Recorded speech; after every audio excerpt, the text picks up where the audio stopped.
वरिष्ठ पत्रकार साबिर अली और जुबेर खान द्वारा डासना में स्पेशल कवरेज। नमस्कार, मैं पलक मुजाल आप सभी का रियल लाइफ न्यूज़ ब्यूरो में स्वागत करती हूँ। निकाऊ चुनाव, जिसको लेके इस वक्त उत्तर प्रदेश में ताबड़तोड़ प्रचार चल रहा है। वहीं महिलाएं सीटें होने के कारण डासना क्षेत्र ने तो चुनावी मैदान में एक अलग ही रूप धारण कर लिया है।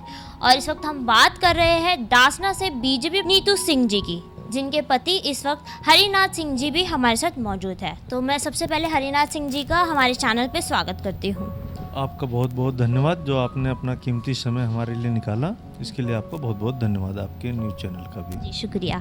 तो सर, मेरा पहला क्वेश्चन ये है कि बीजेपी पार्टी ने आप पे इतना भरोसा जताया, आपको इस पद की उम्मीदवार के लिए टिकट प्रदान किया, तो उसके लिए आप बीजेपी पार्टी के लिए क्या कहना चाहेंगे? इसके लिए मैं अपने सभी शीर्ष नेतृत्व के जो भी नेता लोग हैं, जो भी हमारे माननीय सांसद जी हैं, माननीय विधायक जी हैं, माननीय जिलाध्यक्ष जी हैं, जिन लोगों ने भी मुझे भरोसा जताया है, उनके लिए मैं बहुत बहुत धन्यवाद करता हूं। और मैं उनको ये आश्वासन देता हूं कि इस सीट को हम बीजेपी जीतकर और उनको उपहार के रूप में देंगे। तो सबसे पहला आप मुद्दा या मसला कौन सा उठाएंगे, चाहे वो जनता के लिए हो या फिर किसी भी चीज़ के लिए? नहीं, हमारा सबसे विशेष मुद्दा होगा अपने डासना में साफ़ सफाई का। जो चारों तरफ गंदगी फैली हुई, आप जहां भी देखेंगी, जो पिछले चेयरमैन रहे हैं, उन्होंने विशेष साफ़ सफाई पे कोई विशेष ध्यान नहीं दिया है। उन्होंने विकास का कोई विशेष मुद्दा नहीं काम किया है। हमारे डासना में जो गर्ल्स का डिग्री कॉलेज है वो बंद पड़ा है। हम सबसे पहले अपनी सरकार में प्राथमिकता के साथ उस कॉलेज को चालू करवाएंगे।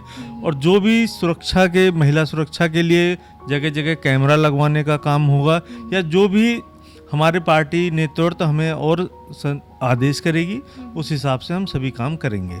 जी, यही मेरा अगला क्वेश्चन भी था कि यहाँ के जो पहले चेयरमैन हैं, उन्होंने ऐसा क्या नहीं करवाया जो अब आप कराने का सोच रहे हैं? ऐसा क्या मुद्दा है, क्या मसला है? तो जैसे कि आपने बताया सफाई, गर्ल्स के लिए करना, और भी ऐसे कोई मुद्दा जो सबसे पहले आप सुलझाना चाहेंगे? जिस प्रकार जैसे आप देखेंगे, हमारे डासना में एक बहुत बड़ा तालाब है। वो तालाब की जगह नाला बन चुका है, कई बहुत बड़ा है, जो हमारे डासने में बहुत बड़ी गंदगी का माहौल बनाए रखता है। पूरे डासने में वहाँ से बदबू आती है, जिसकी तरफ हमारे चेयरमैन साहब ने कोई ध्यान नहीं दिया। उसी तरह हमारे डासना में हिंदुओं का शमशान घाट है, जहाँ लोग जाते हैं, वहाँ उठने बैठने की कोई व्यवस्था नहीं है। रात में अगर कोई बात हो जाती है तो वहाँ लाइट की कोई व्यवस्था नहीं है। वहाँ पे सब कुछ सही हो, सुचारू रूप से हो, उसकी व्यवस्था की जाएगी। हमारे डासने में बहुत सी गलियां ऐसे हैं जो पिछले 10 साल पहले बनी थी, आज तक वहाँ पे ना कोई नाली का निर्माण हुआ, ना सड़क का निर्माण हुआ। तो ये सारे मुद्दे रहेंगे।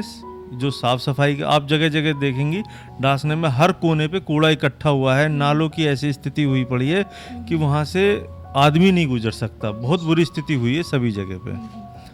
तो मेरा सवाल ये भी है कि जिस चुनाव आने वाले हैं, इलेक्शन होने ही वाले हैं, लेकिन आप जनता के बीच क्या सवाल लेके जाएंगे जिससे जनता आपको वोट क्यों करे? ये जानना ज़रूरी है कि जनता आप ही को वोट क्यों करे, तो उस पर क्या कहेंगे? नहीं, हम जनता को अपनी पार्टी की जो भी हमारी विशेषताएं हैं, जिस प्रकार हमारी पार्टी ने सभी लोगों को, जो गरीब तबके के लोग थे, उनको 2.5 लाख रुपए के आसपास सभी लोगों को मकान बनाने के लिए दिया। हमारी पार्टी ने सबसे पहले सभी लोगों के लिए शौचालय की व्यवस्था कराने का काम किया। उसी तरह सुकन्या धन की व्यवस्था किया, उज्ज्वला योजना की व्यवस्था करी। बहुत सारी ऐसी योजनाएं हैं, जैसे आयुष्मान कार्ड की व्यवस्था करा, जिससे लोगों का उपचार सस्ते से सस्ते में हो रहा है, फ्री में हो रहा है। इस तरह की बहुत सारी हजारों योजनाएं हैं हमारे पास, जो हम अपनी सरकार की योजनाएं अपने लोगों के पास तक पहुंचाएंगे। और मुझे पूरा उम्मीद है, जिन लोगों को वो लाभ नहीं मिला है उनको 100% लाभ दिलाएंगे। और जिन लोगों को लाभ मिल चुका है, वो लोग ये बात जानते हैं कि सिर्फ बीजेपी पार्टी ही एक ऐसी पार्टी है जो उन लोगों को हर एक मूलभूत सुविधा जो उनको मिलनी चाहिए, उनके पास तक पहुंचाएगी। जी बिल्कुल बिल्कुल। और जैसे कि महिला सीट पे आपकी वाइफ नीतू सिंह जी खड़ी हो रही है, तो इस वक्त तो वो यहाँ मौजूद नहीं है, लेकिन इस वक्त उनके मन में क्या विचार आ रखे हैं, क्या क्या करना है, उस बारे में थोड़ा प्रकाश डाले तो अच्छा लगेगा। नहीं, उनके मन में भी यही पार्टी को लेके धारणा है। जिस प्रकार पार्टी हमारी केंद्र में भी हमारी पार्टी है और राज्य में भी हमारी पार्टी है। आप पिछले 2014 के बाद अगर जो आप गूगल पे भी देखना चाहेंगे, तो आप कुछ भी देखेंगे। पहले कितने एम्स हुआ करते थे, आज उनकी संख्या 4 गुना 10 गुना हो गई हैं। पहले आप सड़कें देखती थी पूरे प्रदेश या पूरे भारत में मुश्किल से 200-400 किलोमीटर एक्सप्रेसवे था। आज के समय में आप गूगल पे देखेंगी तो हज़ारों किलोमीटर हमने एक्सप्रेसवे बनाया है। जगह जगह हर चीज़ में आप देखेंगे, पहले हमारे यहाँ से आप दिल्ली जाते थे 2-4 घंटे ख़राब होते थे, अब 20 से 30 मिनट में आप। तो जिस तरह प्रदेश सरकार ने और केंद्र की सरकार ने जनमानस के लिए काम किया, उसी प्रकार हम इस टाउन में भी हर वो काम करेंगे जिससे हमारे टाउन के हर एक व्यक्ति के पास तक सरकार के सभी लाभ पहुंच सकें। बिल्कुल, हम भी यही चाहेंगे। मेरा एक महत्वपूर्ण सवाल और है कि पहले उत्तर प्रदेश गुंडागर्दी में बहुत ऊंचा हुआ करता था, लेकिन जैसे कि हमारे बीजेपी आई, योगी जी आए, उन्होंने बातें कही कि धरती पे मिला देंगे। उस बारे में आपका क्या कहना चाहना है?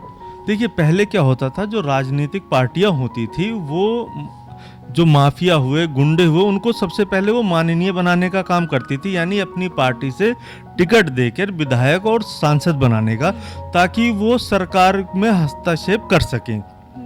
लेकिन हमारी पार्टी एक ऐसी साफ सुथरी पार्टी है जिन्होंने इस काम को बंद किया।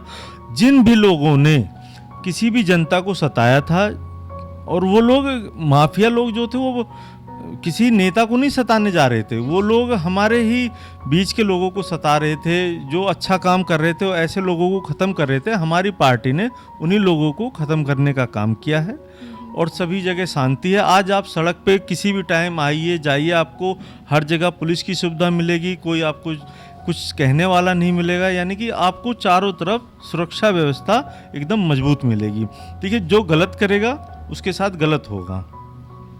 इसी बात को सुनते महिलाओं को लेके भी एक प्रश्न है कि जैसे कि मैंने बात की गुंडागर्दी की, वही महिलाएं का रात में निकलना बहुत ही मुश्किल है। नहीं, मैं आपको 100% विश्वास दिलाना चाहता हूँ कि अभी भी आप रात को बिल्कुल सुरक्षित हैं, क्योंकि हमारी सरकार चल रही है, योगी जी की सरकार चल रही है। किसी की इतनी हिम्मत नहीं है जो हमारी माताओं, बहनों या जो भी हमारी बच्चियाँ हैं उनकी तरफ कोई गलत निगाह उठा सके। आप किसी भी टाइम कहीं भी घूमिए, और आने वाले समय में आप लोगों ने वोट देके हमारी सरकार को चुना है, मैं आपको यकीन दिलाता हूं कि किसी की हिम्मत नहीं होगी जो हमारे समाज के किसी भी व्यक्ति के लिए जो कोई गलत काम कर सकेगा। हमारे साथ हरिनाथ सिंह जी के साथ साथ यहाँ के डासना के जनरल सेक्रेटरी यानी महामंत्री योगेश शर्मा जी भी मौजूद है, तो उनसे भी हम कुछ बातचीत करते हैं।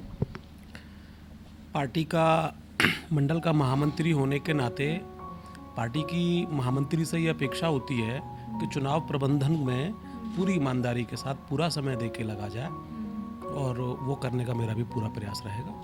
इस वक्त आपको डासना में सबसे गंभीर मुद्दा गरीबों के लिए क्या लगता है? अवेयरनेस का ना होना ये एक बड़ी समस्या है। जैसे सफाई को लेके अवेयरनेस नहीं है, लोगों ने इनिशिएट भी नहीं किया। बहुत बड़े बड़े लोहे के कूड़ेदान आए और नगर पंचायत डासना के ऑफिस के बाहर वो रखे रहे, लेकिन कुछ गलियां तो इतनी बड़ी नहीं थी कि वहां उनको इस्टेब्लिश किया जा सके, लेकिन बहुत सारी गलियां थी जहां रखा जा सकता था। पर ये अवेयरनेस की कमी, लोगों ने इनिशिएट भी नहीं किया, और जो यहाँ के चेयरमैन रहे उनकी भी बहुत इच्छा शक्ति नहीं थी, तो वो ख़राब भी हुए और वो वापस चले गए। नगर पंचायत डासना के 2 वार्डों में जल की सप्लाई अभी नहीं है।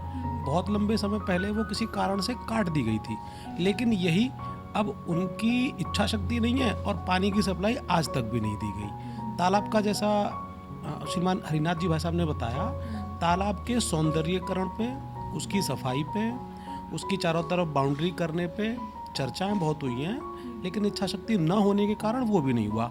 मोहल्ला कुरैशियान में एक पार्क बनने की बहुत अच्छी जगह है, लेकिन संकीर्ण मानसिकता के चलते लोगों ने उस पर काम नहीं किया। लगता है कि जो हमें वोट देते हैं हम केवल उनका काम करेंगे। हरिनाथ जी भाई साहब के संपर्क जो हैं और भारतीय जनता पार्टी की जो अप्रोच है, वो नगर पंचायत डासना के हर गली में हमारे कार्यकर्ता हैं, और कार्यकर्ता अगर नहीं भी हैं तब भी वो हमारे परिवार के व्यक्ति हैं। जैसे पार्टी का मिशन है सबका साथ, सबका विकास, सबका विश्वास, तो हर कार्यकर्ता हमारे परिवार का व्यक्ति है, चाहे वो हमें वोट नहीं भी दे रहा है, और सबके लिए बहुत अच्छा काम करने की नीयत हमारी है। पार्टी की यही मंशा है। वही हमारे साथ जिला के को-अध्यक्ष डॉक्टर हमीद अली जी भी मौजूद है।